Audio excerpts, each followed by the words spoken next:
Welcome to episode 18 of the Martial Art Mastery Podcast. I am your host, Grandmaster John Field of Cobourg Taekwondo, and today's special guest is Master Scott Allen. He has a fourth degree black belt in Taekwondo, as well holds a first degree black belt in Shotokan Karate. He's been one of my students for quite a long time now. We've known each other for, God, what, 15 years maybe or so? 17, sir. But yeah, I want to welcome you to the podcast. Thank you very much, sir. So, as I said, this is Martial Arts Master Podcast, so we talk about like the lessons learned martial arts, but also I kind of like to get to know my guests better. I don't know them, but get to know them even more. So let's start right from the beginning. So, what got you originally started in the martial arts? Well, originally, when I was a teenager, around perhaps 14 or 15 years old, I really became a big fan of Bruce Lee and Chuck Norris as well. And always actually saw myself kind of emulating myself with them and always just being such a huge fan and just wanting to eventually meet them. And just basically, well, become involved and basically just hoping to actually join martial arts and just, having small goals first, right? And then eventually building it up from there just to hope just to develop not only physical strength but also emotional and also mental strengths as well for the purpose of not just physical but also emotional and spiritual growth as well.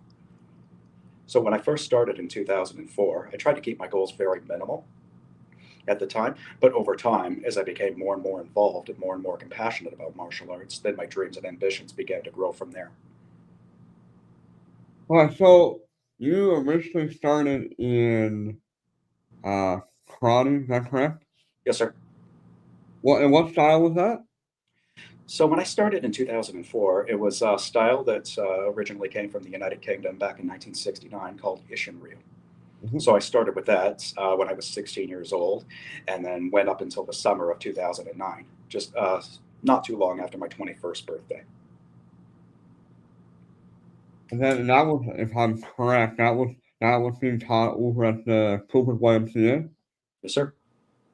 And then at the same, I believe it, if I'm correct, at the same time that you were doing that, you also started Taekwondo here with me.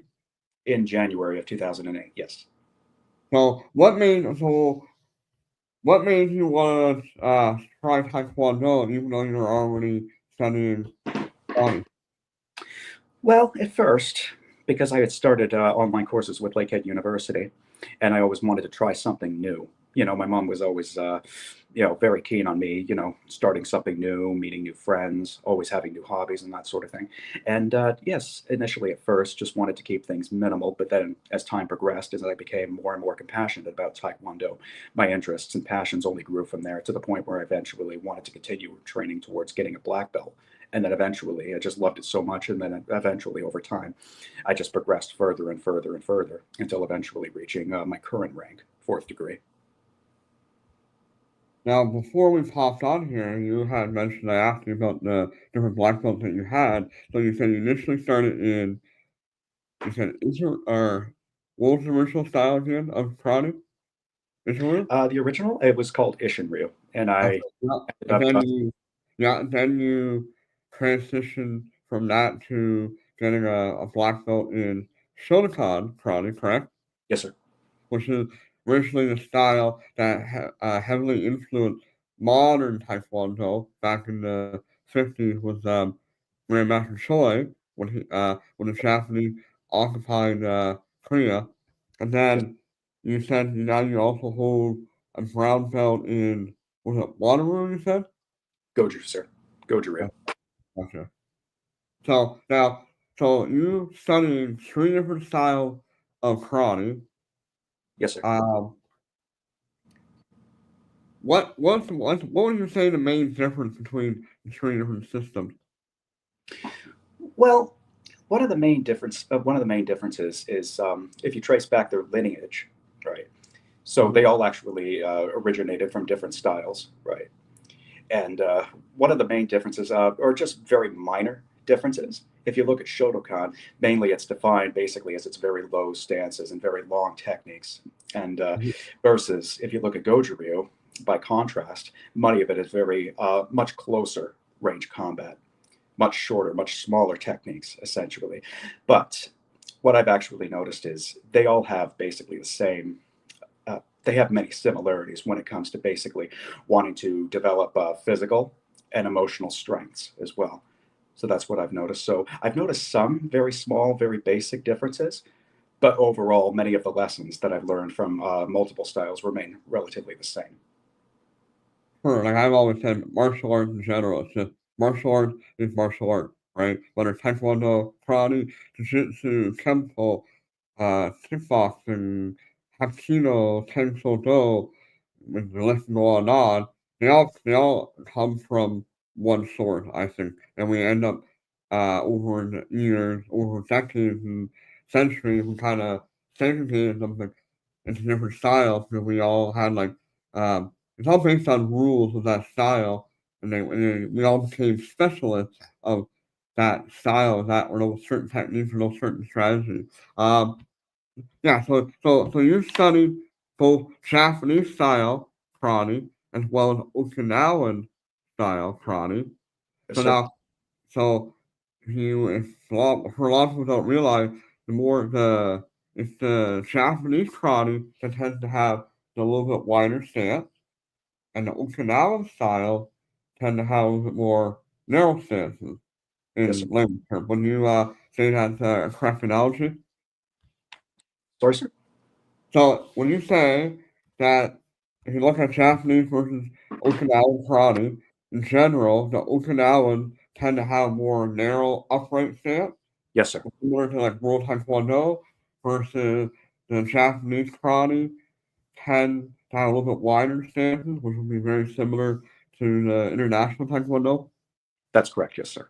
Yeah, because if you look at, because that's technically international Taekwondo, or the roots of it was a little bit older than World Taekwondo, and obviously you see that because a lot of the international Taekwondo forms are actually based off of the Shotokan form, just by adding some shapes and a couple slight modifications to that.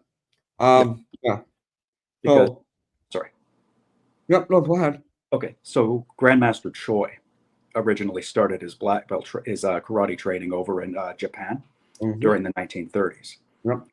And because of, well, eventually after gaining the rank of, I believe it was second degree black belt and spending many years over in Japan training, most of his training is very consistent and very similar to what we see in Taekwondo today. Mhm. Especially like, yeah, the World Taekwondo kind of, which is what you and I are, had a kind of own spin off of that. A little bit more. I would almost say World Taekwondo having more upright stances would be a little more practical in today's world than the old ITF forms that are much wider. Also having the wavesign up down motion in some systems of ITF. Now, what rank did you get in your first style of karate? I know you got a first degree Shotokan, you have the brown belt in your last one that you studied, but the first one, which how high did you end up getting in that system? So, first Q, which would be the Mm, equivalent to, I believe, second gup in Taekwondo in our okay. system. So, it was brown belt with the black stripe through the middle. So, that would have been the one that would have actually just been prior to black. Uh-huh. So obviously you've experienced Taekwondo style, black belt testing. You experienced karate black belt testing. And obviously, I'm assuming you've watched several karate and taekwondo style testing. So, with the going back to your original karate, did you ever witness the black belt testing in your original style? Not in the original style. No. Okay. I unfortunately was ever never actually made it up to that part. Never made it up that far, unfortunately, because yes, they unfortunately had to close down the Yeah. school. No, we don't have to go into detail on that, but yeah, it's unfortunate. But so we're some schools have black belt testing where you're closed to the general public. Some are more public. So did they I know actually one of the guys that I know, Richard Grant, who's also a Taekwondo black belt. I don't know if you ever met Richard Grant when you were Yes, sir. over at Hawaii. 'Cause I know he got his black belt in that system way back when. I can't remember what year it was now. But so now so and going to testing, so with your first degree black belt in Shotokan test versus let's say your first degree black belt in Taekwondo, is there any major differences, any similarities that you can share with us? Any maybe lessons that you can kind of share that kind of transcends both? So the main difference that I noticed between the black belt testing for the styles, the one that I did in 2010. So I believe, if I remember correctly, it was roughly about 3 hours in length, in Okay. contrast to the 10 hours that Mhm, we typically do with our Taekwondo black belt gradings. So there's mhm, a very big distinction there when it comes to the time frame for each grading and the mhm, intensity as well. And what I remember for my Taekwondo grading is there was a major emphasis with so cardio and strength training as well. But what I remember specifically from karate, even though there was some cardio and some strength training involved, there was a lot of physical exercise as well. We primarily focused specifically on the techniques, proper memorization, and proper form, etc. mhm. So uh, primarily, it was really the time frame of the So, gradings. You know, I think the longest one that I did was roughly 3 hours versus every single black belt grading that I remember taking part in lasted for about 10 hours. yeah, no, if I kind of grew up in I kind of grew up in the mixed system where when we originally did black belt testing with my original instructor, they were like, yeah, about 2 hours, 2.5, 3 hours, whatever it was. And then even when we do the super foot black belt test with Grandmaster Bill Wallace, they're about 2.5 hours, but they're non-stop. Yeah, then like I said, our Taekwondo black belt testing here is generally 10 hours. Now we are actually doing a new format in June. Still gonna be roughly 10 hours, but it's gonna be a different way of doing things. I'm not gonna get too much detail on here. And then obviously with my Grandmaster Product DeSanto, in 40-hour black belt testing over Power Weekend.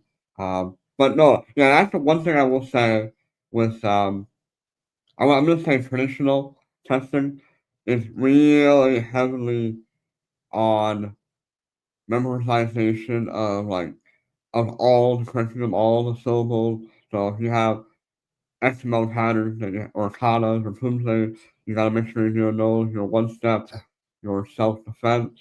Was there um was there any emphasis on sparring as well when you're doing your karate black belt at all or Yes, sir, there was. So when I was originally starting from 2004 up until 2009, and then a couple of other tournaments that I remember doing after that.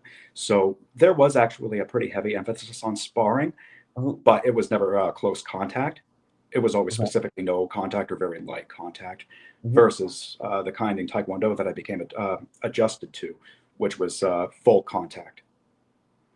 So Well, that I wouldn't say we never really practiced full contact, but yeah, it was pretty heavy, medium heavy contact. But what would you say were the main differences? So, when you were doing karate sparring, was it continuous, or were you doing more based on like point style karate? it Whereas was. like Uh, you would necessarily wouldn't focus on combination. You would focus more on getting that one kill shot per se.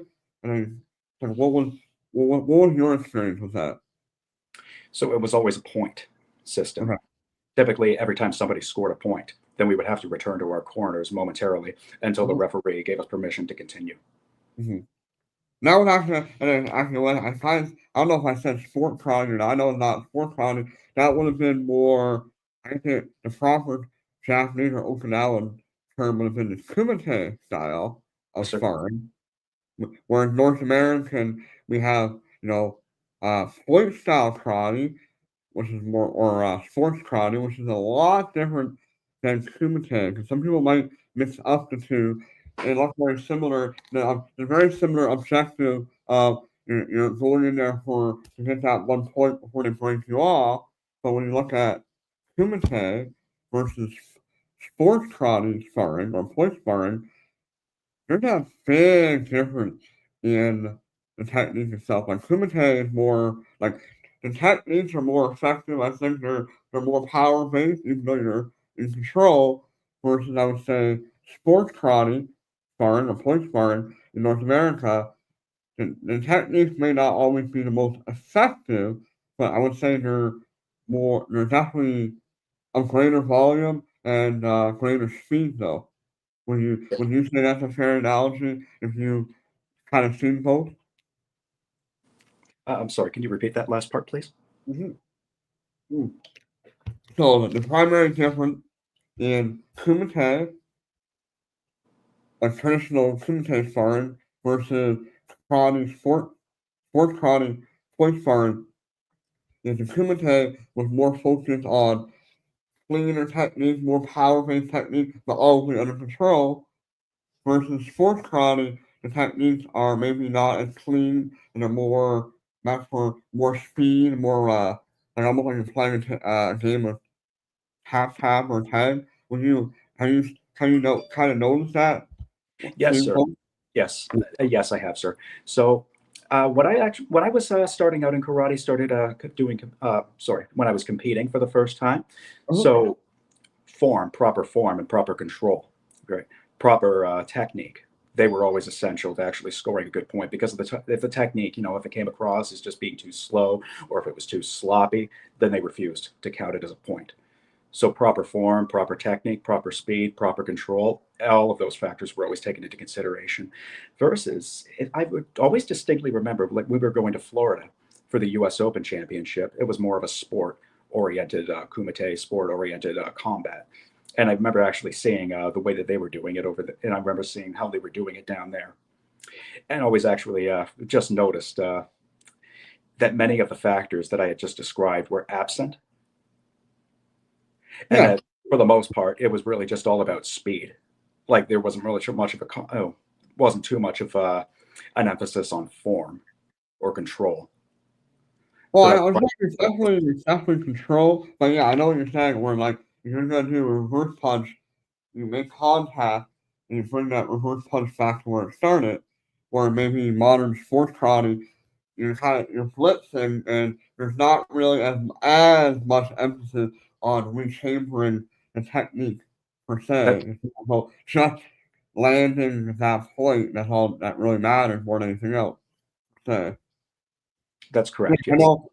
I know. Yeah, 'cause you were on our Team Wolverine competition team here at Cobourg Taekwondo, and we spent many years going down to the U.S. Open from like 2007 until 2019 before the world went to hell in a handbasket. How many years did you end up going down to the U.S. Open? I can't remember now. That was 4 times in total. And this T-shirt was the same one that I remember ordering back in 2009 prior to that open. So I'm wearing the same T-shirt. So there was 2009, 10, 11, and then 13 was my last time going. Yes, yeah. So I know you competed in traditional weapon with the bow. That was always your thing for weapons. I know you did some competitive board breaking as well. You and I have competed against each other in a few events, and as well as you have. Did you ever do traditional kata when you're down there as well? Yes, sir. I did that 3 times. Okay. And like I know you won at least one U.S. Open championship with the power kicking So wood. I do remember that. But and then I think at least the 1 year you end up placing in one of your weapons divisions, if I'm correct. yes, sir. In 2010, I remember receiving second that time out of a total of 7 competitors.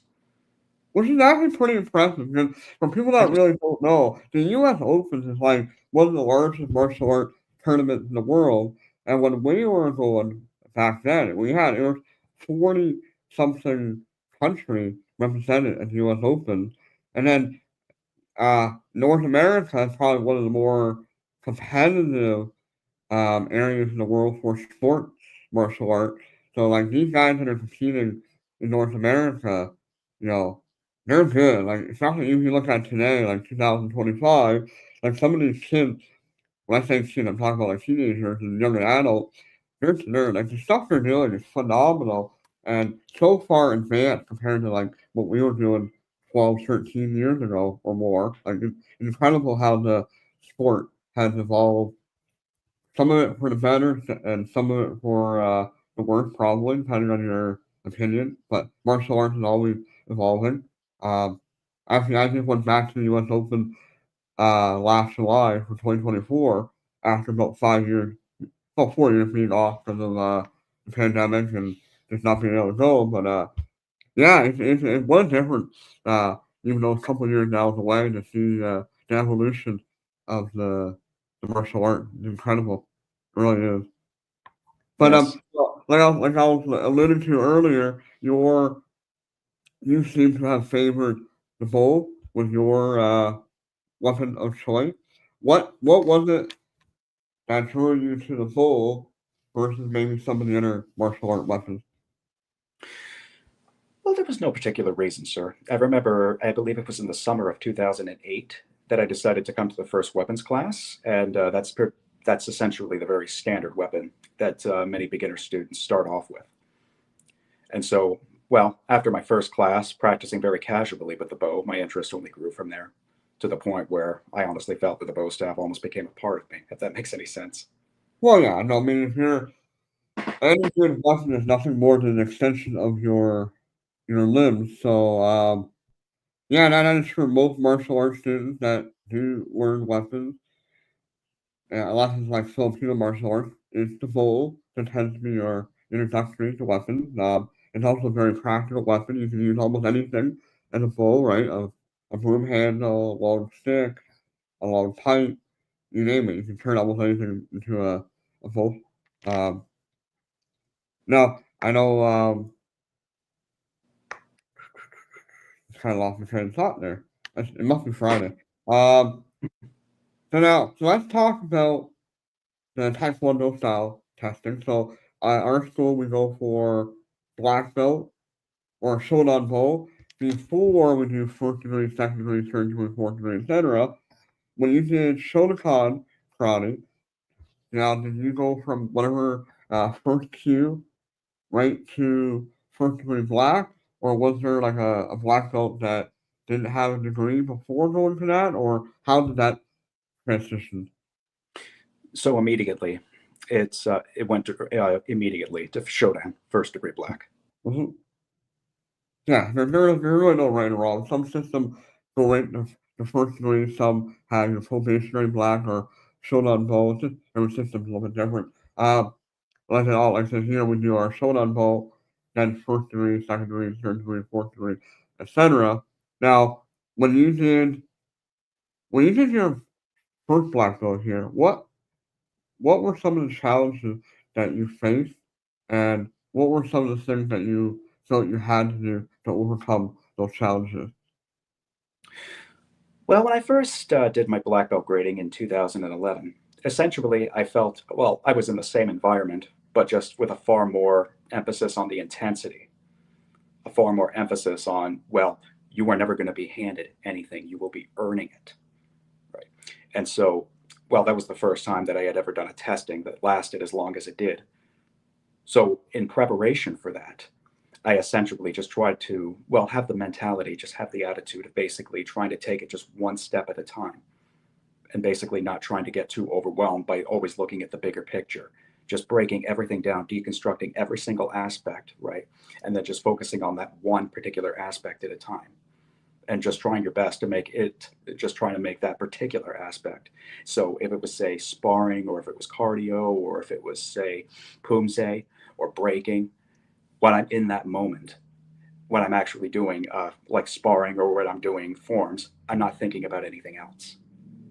Essentially, what you're doing right at that moment is the only thing that exists.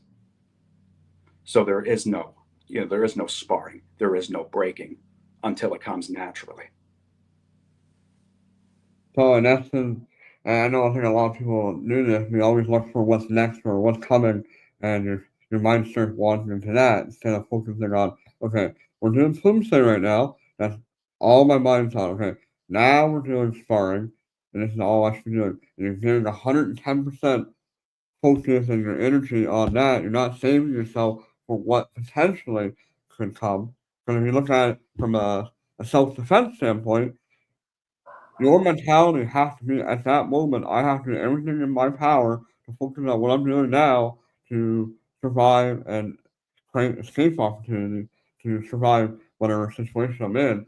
It's almost the same thing with testing. Your mind has to be on that exact moment. Because like we all know with black belt tests, like if you're not on your game, it makes it a very challenging day for everybody, right? It's one of those things where it depends on the environment you're in. Some testings are more it's more of an individual thing, where in some schools we tend to do it more as a team based thing, even though at the end of the day it's only you and you alone can earn that black belt. But when you're in that team environment, you're working together and you have that one or two people that are kind of working against the grain, it can make things not so pleasant sometimes. Yes, exactly. That's for sure. So now going from your first black or Shodan Bowl to the first degree black belt testing, what did you find maybe were some differences between those two processes?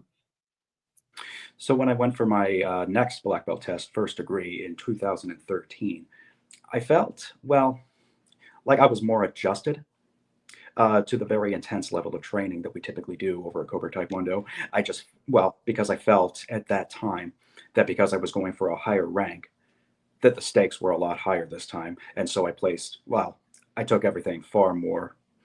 I guess I was actually just far more intense, just kind of more hard on myself. You know, if ever I personally made a mistake, I would really always take it to heart, right?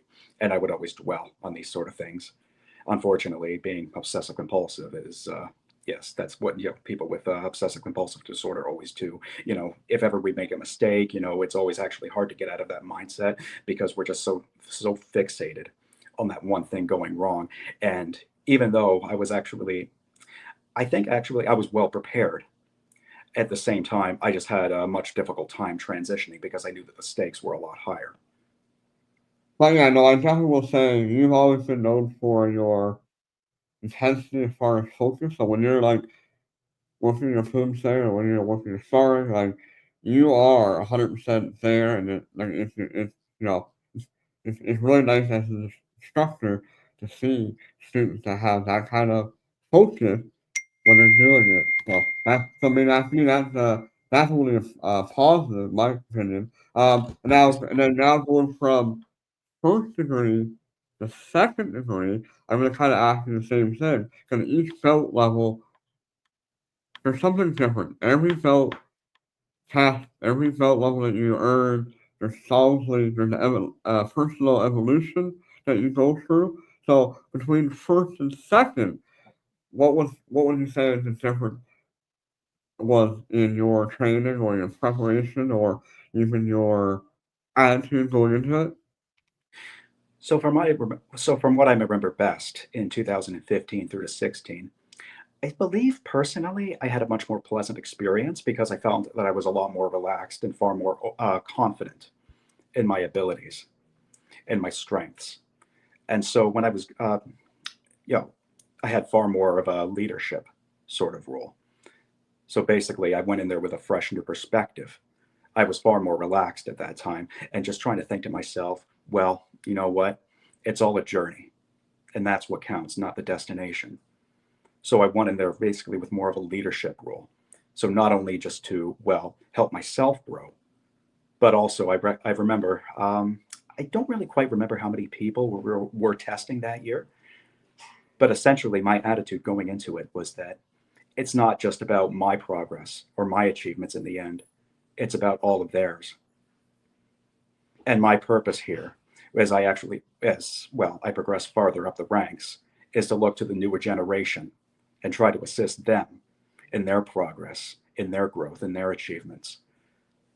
So I It's feel in also 2000, so important because like second degree tends to be like really like like a lower level instructor rank in Taekwondo at least.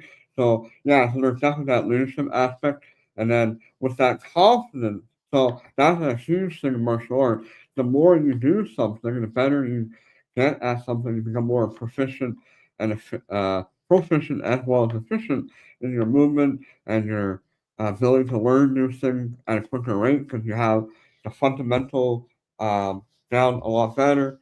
Yeah, your confidence goes up. Whenever you achieve something hard or challenging to you, your confidence will always automatically go up for sure. Going from second degree to third degree, because here like we go black first and second, bang, bang, bang, 1 year after another.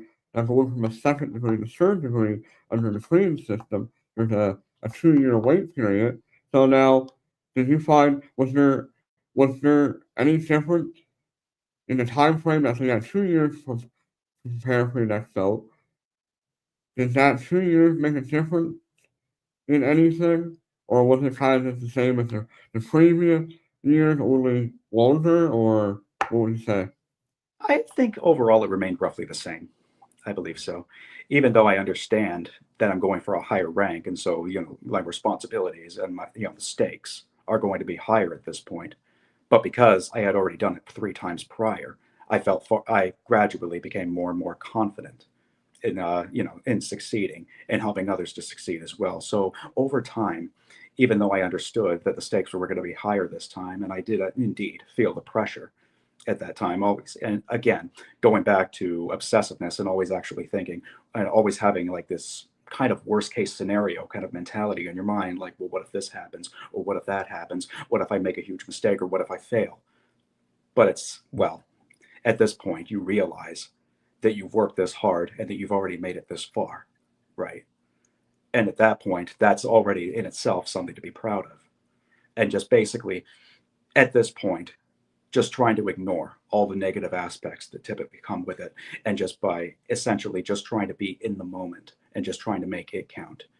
Because if you're always so anxious about the future, right, well then, I've heard, sorry, let me start over. So there was this one famous quote that I remember hearing. So if you're living in the past, then you're depressed. If you're living in the future, you're anxious. So the way, in order to combat those two, you need to be living in the moment. So in that moment, I can't afford to look into the future and say, well, what if this happens, or what if this happens? No, I have to live in the moment and try to make it count. And That is very, very true because um, you can't control what's happening in the future. And we all worry so much. I mean, we all look at how much we worry about what if or what might happen, and then we can almost say like 99% of all the stuff that we ever worried about that could happen never came true. And then there's no point worrying about the past because the past is long gone, and it can no longer affect what we are currently doing. I mean, the past can definitely help shape who we are, but at the same time, our mentality has to be that I can choose how the path changes or morphs me, and at the same time, with the future, instead of being anxious about what happens, this happens, or this happens, we can focus more on what can we do now in the present that will make the future or create the future that we want to have to a certain extent. Although we can't control everything, but we certainly can try. Now, you are a fourth degree black belt, which is master's level or master instructor level in Taekwondo. So now, what was that difference between going third degree, which is a high level instructor, now you're going for a master's level, or even better analogy, I would say I prefer master instructor level. What was the process there? And did your mindset change a little bit more, or what would you say? well, yes. Prior to that grading, I believe that my mindset did change quite a fair bit, even though we were in a completely different environment because COVID. regulations were still in effect. And I understand that it wasn't going to be as hands on or any full contact or any of that sort of thing. But I still, even especially at this point, because I was legitimately going to be recognized as the leader. And so I definitely had that position to fulfill. And well, naturally, there was a lot of pressure. But then again, I just continued to remind myself, don't think about what may potentially happen tomorrow or the next day. Just try to focus on the now and try to make the most of it. And again, my leadership roles basically kicked in. And I'm not thinking about, well, what if I fail or what if I do poorly? Essentially, even though, well, I valued my own accomplishments and my own success, I was mainly in it for everybody else because I believe that that was the biggest turnout for a grading. I believe there was what, if I remember correctly, around 25 to 30 students who were testing that year, if I Yeah, we remember. had big rain that year. Yeah. And so my thoughts primarily were focused on them, you know, doing everything in my power to exercise proper leadership skills to make sure that they succeeded and try to Yeah, that's a basically good point. Yeah, help that's a them. really good point. Yeah, because again, the higher you go in martial art rank, the more you have to become more and more of a leader, and especially so like if we have a grade where the highest rank is going for fourth degree, they are the leader. If we have a grade where like third degree are the high rank, and they have to become the leader. Next year we have a couple students that are going for fifth degree, so they are also going to be the leaders of that group. And it's not just the title of your rank that makes you the leader, right? It's like how you lead by example, how you help others without having any real benefit to yourself per se, right? Yeah, because I know that was what 2021. Yeah, That's so COVID was kind of still a thing. We had at that point we were doing black hole testing out in the parks that year versus I know I know back right around that time some schools were just giving their students their belts and oh you would have earned it anyway. Where we still went ahead and did a 10-hour black belt testing in like was it late June? Well, was it June or July? It was late June, right? We started in June. It was that day it was hotter than hell at the park. Um, for anybody that kind of wondered what we did was we had we still had to kind of have small groups of I think five, something like that, whatever it was, and so we had different instructors teaching or leading different aspects of black belt testing, and every hour you guys had to rotate to a different instructor. So whether it be working on the weapons, kicking, sparring, if best we could, self defense, say, just the fundamental board breaking, obviously. Yeah, we did musical forms. We did a lot. And that was I know some of the instructors like really killed you guys. Like Master Isabel was the kicking.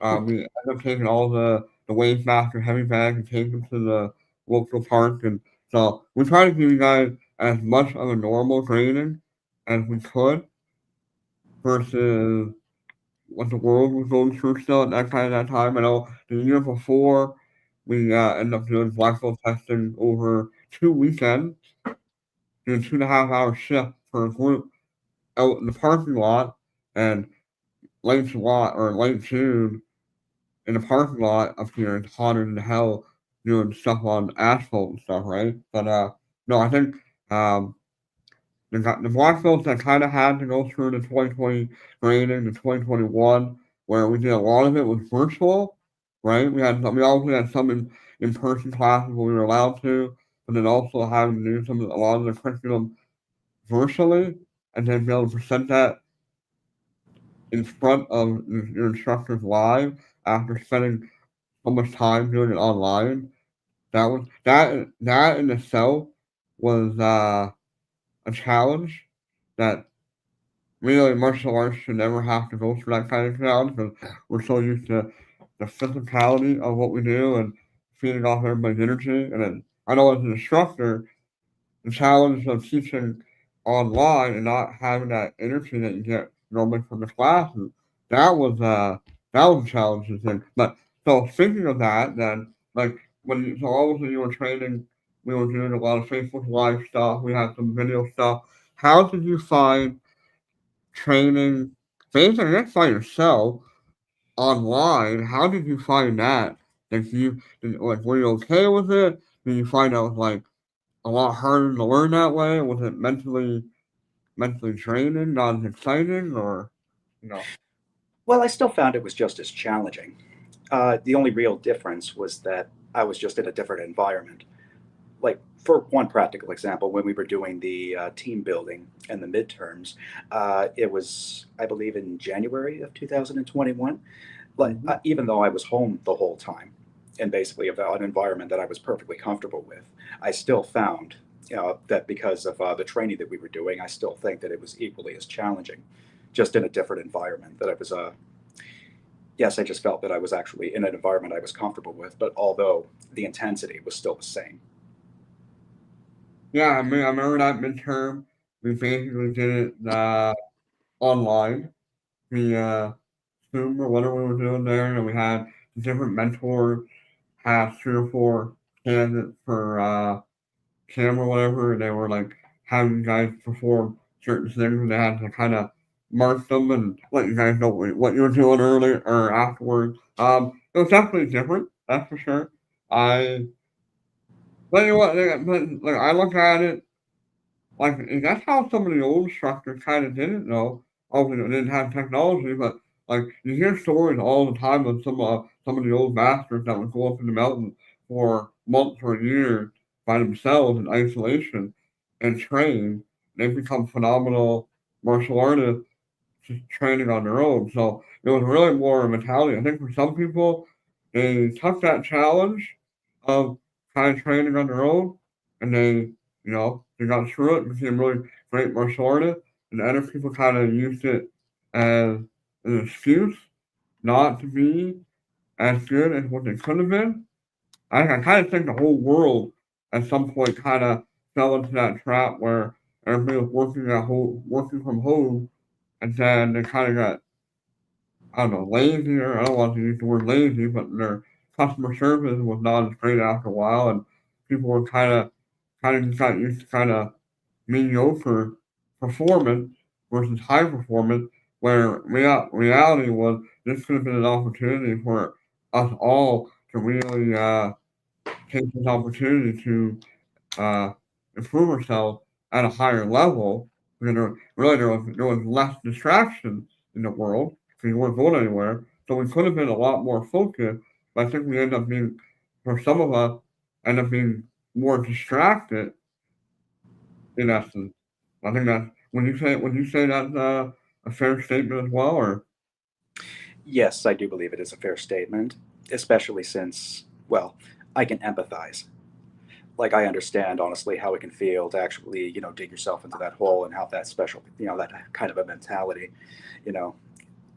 So yes, and you find that the deeper you actually get into that mindset, the harder it is to get out. So no, I can understand exactly what that feels like, and it's very sad, and I can empathize. okay, so this is based on what you're just saying. So it sounds like you may have fallen into that from time to time, maybe, or at least once. And if you did, how did you kind of pull yourself out of it? Well, I always decided to take everything in strides.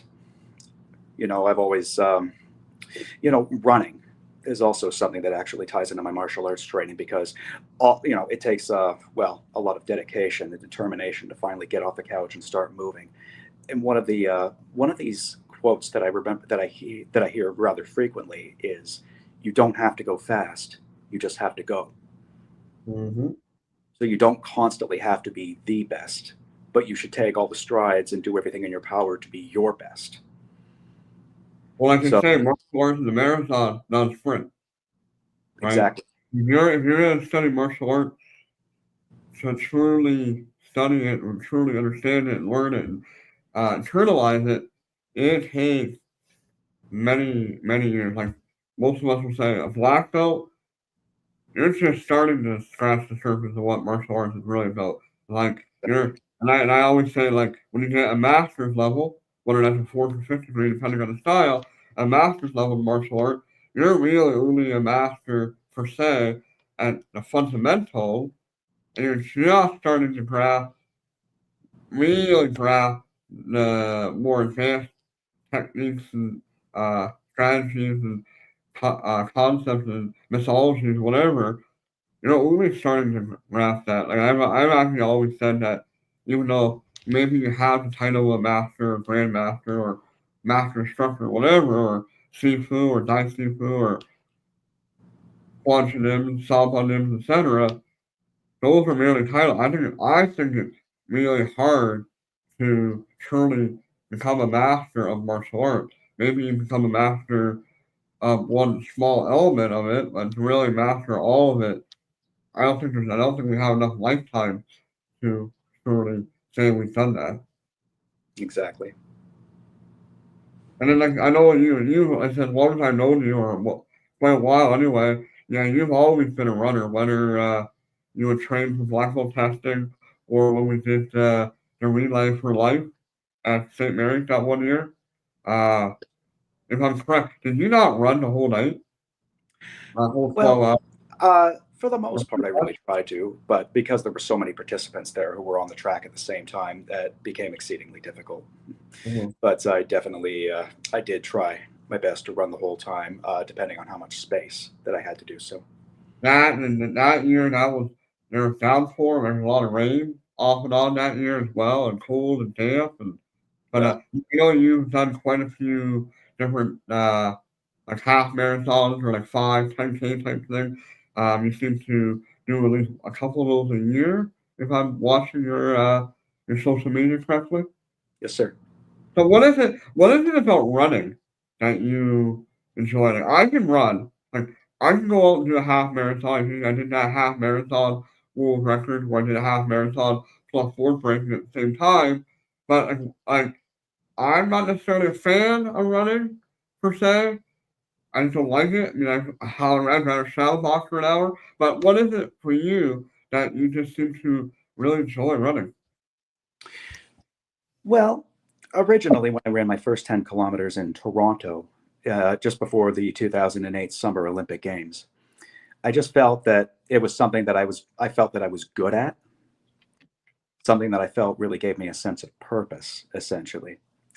And I always actually have that mentality that, well, you always want to start smaller and then gradually build onto it as time progresses and get better and better. So that not when you run versus when you do Taekwondo, well, many of the goals that we have are essentially the same. You want to get better, stronger. You want to get stronger emotionally, right? You want to push yourself. You want to challenge yourself. And by the end of the day, you can look back at this for the rest of your life and say, yes, I did that. That will always be there. It'll And I always be think something positive that you can reflect upon. Yeah, I And think that's a real important to me. You just said was you want to start out small and fill yourself up bigger. So if somebody were to start martial arts and you're looking at all these black belts and all these higher belts, do all these incredible things that we end up learning over the years, and you're like a brand new white belt, that can be very overwhelming and very discouraging for a lot of people to go, "Oh my God, I could never learn all that or feel do all that." But if students, beginner students, would just focus on the one or two techniques that they have to learn for that class, and then slowly add, the time you get to black belt, you kind of look back and go, "Oh my God, I did all that. And I end up learning all of that." Or it's amazing if you sit down and you start writing out or typing out all the stuff that you know that you've learned over the years, and it's like, really, I have all that in my head. I went through all that. It's kind of cool, actually. Um, Now, I also know you, besides like competing at the fitness tournament, the World U.S. Open, um, you've done some other smaller tournaments, local tournaments, and stuff like some like She Highs, and you've been you competed at my international tournament quite a few times and helped judge and stuff like that. What's your favorite event when you're competing at tournaments? Like what's some of the events that you really enjoy doing? well, primarily for the most part, it was weapons and forms, simply because, well, I felt that that's where my greatest strengths lay. And it was in those two aspects that I really felt the biggest need, the biggest drive to basically not necessarily perfect, but to always improve upon gradually, step by step. So And to you're yeah, so you're always striving not so much for perfection, but personal excellence within those avenues of martial arts. yes, sir. So now, when you were training for your kata or your weapons kata in for competition, did you do something different for competition than maybe you would just for adult testing or just while you're in class training that particular kata or weapons kata? Well, when I was starting off preparing for these competitions, essentially, it was really just about repetition. It Mhm. was always just about repetition. It was basically just continue practicing, just keep going. Right. Just, don't get discouraged, don't all feel like, oh, you know what? I've done enough. You always have to eliminate basically those mindsets and just continue going forward and forward. So for me, it wasn't really necessarily anything in particular. It was just all about training almost constantly. Mhm. Just So, repeat, just rinse and repeat. repetitions are, we all know, repetitions is the mother of all skill.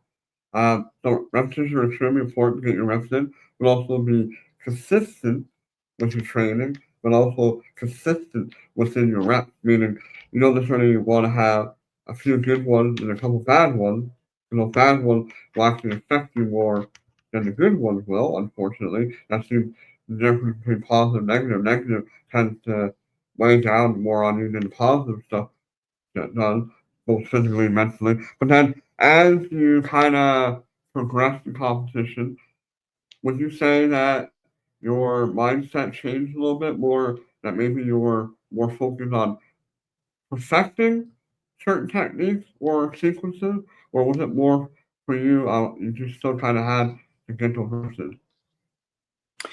Well, essentially, I never really focused too intensely on just one particular technique. Mm-hmm. I just basically tried to take the entire pattern as a whole and just continuously just work on just repeating, rinse and repeat. So I never really focused too intensely on certain aspects. Mm-hmm. I just basically just focused on just constant repetition, just always just practicing once after another, and just basically letting all of the smaller details fall into place on their own. Gotcha, gotcha. Cool. Now, staying on the theme of competition, was it like I said, obviously you've won different championships at different levels of competing, from like small she high to international competition. Is there maybe one or two first place or championships that you are more proud of, and maybe let us know why those are maybe the ones that you're more proud of the most? Well, two particular examples I feel would be in 2015 when we went to Connecticut at the Hall of Fame Championship. You definitely know the Hall of Fame. Yep. Yes, and that was my first time actually placing first within a creative breaking division, something that I've been striving for about 6 years prior to that when I first started doing so at the 2009 Open. And then 3 years later in 2000, oh no, sorry, 4 years later in 2019, when I went to that one competition, your competition at the Cobourg Community Center. I believe that was the first year when we decided to transfer over to that location. Yep. And I remember placing first in the weapons division. It's also something else that I've been striving for since the Open in 2010. So I feel that, well, just with very consistent training and just always sticking with it, So that just now, if I so remember correctly, so 2015 USBA, WBA Hall of Fame. So that would have been the year that Grandmaster Eldon Trower passed away, I believe. So we were kind of honoring him, if I'm correct. And then I did a world record that year. I believe it's the Sphere Figure World Record. But I believe that your creative was part of some of the breaks that you did were techniques or breaks that were very similar to what Grandmaster Elton Trower used to do, if I'm correct. that's correct, sir. Yes. Yeah. Yes, I remember that. Yeah, was I the judge for that division? If I'm correct, Yes, you were, sir. I think it was myself, Karen Smith, and if I'm correct, Bill Hardwick. If I believe I'm correct on that one. So I tend to remember stuff like that more than anything else. And I think that's who it was. Myself, Karen Smith, Bill Hardwick. We had three different uh, school, three different styles were represented in the judging, which makes it really fair compared to having like all the judges coming from one school. I've been to plenty of tournaments where that's the case, where if it's not like an in-school tournament, obviously, that sometimes you just tell everything's kind of stacked against you when all the judges are from the same school and there's some competitors from that school in your division. Like, yeah, you have no chance of winning, no matter how good you are. Unfortunately, that's part of the game. But yeah, and then 2019, when you won the Western Division, that was the first year we brought the tournament to the Cobourg Community Center. We added lessons and sparring and some other of the events. We had more international competitors coming up from like 6 or 7 different states. Um, that was also the year that one of our black belts, Eric Segno, passed away. Unfortunately, like literally like 2 days before the tournament. That was kind of playing on everybody's minds a little bit. So that tournament, we kind of honored him a little bit Hmm. on that day. Yeah, 'cause he passed away on the Friday. No, he passed away on the Thursday. We had to set up Friday. We competed Saturday. I did the world record on Sunday, and then I went to the funeral on Monday. I had no chance to process it. Like, that was an insane weekend, but we got it done. So we're just kind of closing up to the hour now. Is there any challenges or things that you would like to in goal that you would like to accomplish within the next couple of years in martial arts? I would most certainly like to progress to fifth degree black belt at some point, but just due to several financial restraints, I am not able to at this time. But it's something that I've definitely considered. Well, well, you and I can definitely talk offline about that and talk about how we're doing the new testing cycle, how we're doing it this year, and how it's gonna hopefully play out in June. And then you and I can talk more about that. I know, like I said, because you live what Kingston's what 2 hours away from here, roughly. Roughly 90 minutes. 90 minutes, right? So an hour and a half. So obviously do like what I do with my master. Obviously I'm like an hour away from her, so I have to do most of my training on my own. And I obviously we're just given things that we have to know, and we basically learn it and work on it and are tested on it. So we'll definitely make sure we look after you with that. We'll figure everything out. But that's the thing with martial arts. Sometimes you're not in front of your instructor all the time, and you have to do what you got to do, right? So, but I want to take this last moment to thank you for being on today's podcast. It was great catching up with you and hearing a little bit more about some of your stories that maybe I didn't know about originally, and just for sharing your knowledge with everybody that was listening today. Well, thank you so much for the invitation, sir. Again, it was very nice catching up as well. Yeah. So I think we're gonna just pop off here. Thank you very much, and for everybody listening, make sure you go ahead and watch or listen to all the previous podcasts. We have 17 other ones. I know we got another one scheduled for February 21st. Another one of my one of our instructors here, Master Abby Sue Elder, is going to be the next guest. So it'll be interesting to see or listen to her story as well. But thank you. Thank you, sir.